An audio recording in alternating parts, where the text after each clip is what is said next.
हरे कृष्णा।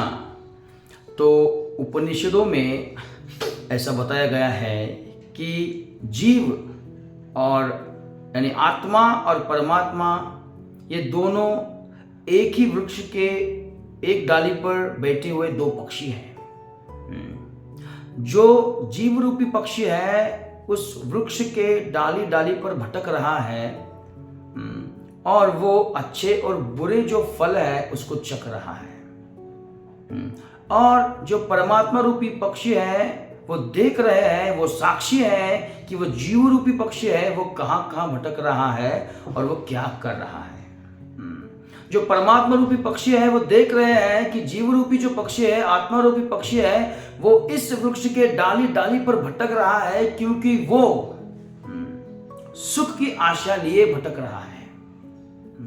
और उपनिषदों में यही बताया गया है कि जिस क्षण वो जीव जो है, जीव रूपी पक्षी है, वो अगर परमात्मा रूपी पक्षी की तरफ देखता है तो उसी क्षण वो जो परमात्मा है वह क्या करेंगे, उस पक्षी को ऐसे वृक्ष पर ले जाएंगे कि जिस वृक्ष पर सिर्फ मीठे ही मीठे फल है।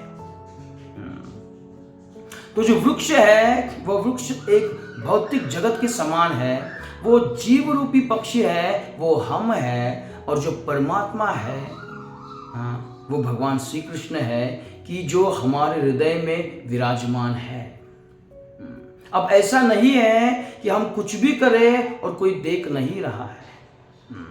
हम लोग जो जीव है इस जगत में वो क्या कर रहे हैं, सुख के पीछे भाग रहे हैं और वो जो सुख है वो पता नहीं है उनको कि वो कहाँ है, और वो सुख पाने के लिए वो कुछ भी कर रहे हैं, अच्छे बुरे कर्म कर रहे हैं, और उसके साक्षी भगवान श्री कृष्ण परमात्मा स्वरूप हमारे हृदय में है।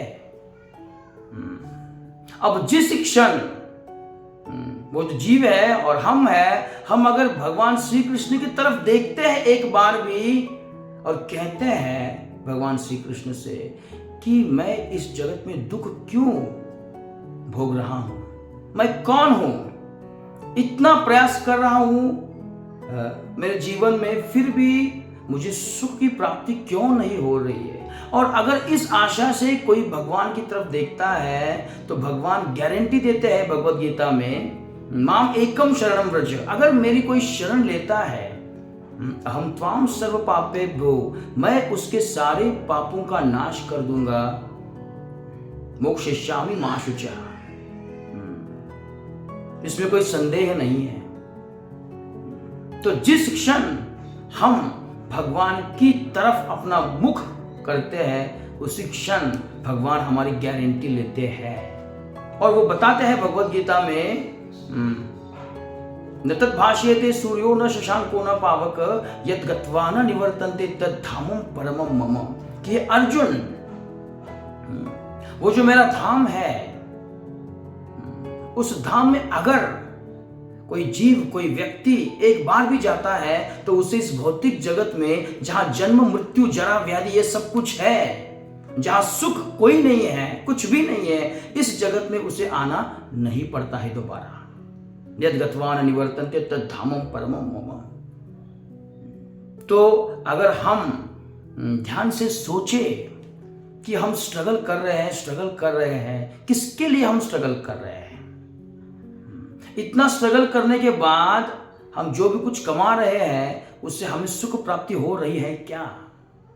जिसके लिए हम कमा रहे हैं वो भी सुखी नहीं है और हम भी सुखी नहीं है। यस। तो मिसिंग पॉइंट यह है कि हम अगर हमारा ध्यान कृष्ण के ऊपर केंद्रित करते हैं, हमारी लाइफ में कृष्ण अगर सेंटर में हो, तो जितना भी धन और जितना भी मौल्यवान वस्तु हमारे पास है, जैसे सुंदर पत्नी है, सुंदर बच्चे हैं, गाड़ी है, बंगला है, सब कुछ है, ये 000 के समान है। अब अगर हम कितना भी जीरो मिला ले तो आखिर में जीरो ही होगा, लेकिन उसके आगे सिर्फ एक जोड़ा जाए तो उस जीरो जो है, जितने भी जीरोज है उसको वैल्यू आ जाएंगी। इसका मतलब है जो भी कुछ हमारे पास है वो जीरो के समान है। अगर हम हमारे जीवन में कृष्ण को सेंटर में रखते हैं तो ये बहुत सारे जीरो है, उसके आगे एक लगाने जैसा है, तो उसको वैल्यू आ जाएगी। तो कंक्लूजन यही है कि अगर हम हमारा ध्यान, हमारा मन, हमारी बुद्धि, जो भी कुछ रिसोर्सेस है, अगर हम भगवान श्री कृष्ण के चरणों में लगाते हैं तो निश्चित रूप से हमें ये सुख दुख जो है, जो हम अनुभव कर रहे हैं इस जगत में, इससे छुटकारा मिल जाएगा। और अल्टीमेटली हम क्या करेंगे, भगवान के धाम में जा पहुंचेंगे कि जिसको वैकुंठ कहा जाता है। कुंठ यानी चिंता, वैकुंठ यानी ऐसा प्लेस जहां पर कोई चिंता नहीं है। तो निश्चित रूप से हम always we will be in the blissful condition. That's it. Okay, Hare Krishna.